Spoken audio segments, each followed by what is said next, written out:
അങ്ങനെ ഞങ്ങളും ഉണ്ടാക്കി മസ്ക. അതിനായി 4 ബണ്ണാണ് എടുത്തിട്ടുള്ളത്. ഒരു ബൗളെടുത്ത് അതിലേക്ക് ബട്ടർ ഇട്ട് അതിലേക്ക് കണ്ടൻസ്ഡ് മിൽക്ക് ഒഴിച്ച് നന്നായി ബീറ്റ് ചെയ്ത്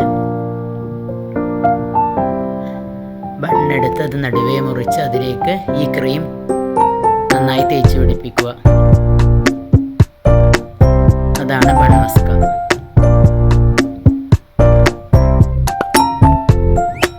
വളരെയധികം ടേസ്റ്റി ആയിട്ടുള്ള ഒരു സ്നാക്കാണിത്. കുട്ടികൾക്കൊക്കെ നന്നായി ഇഷ്ടപ്പെടും.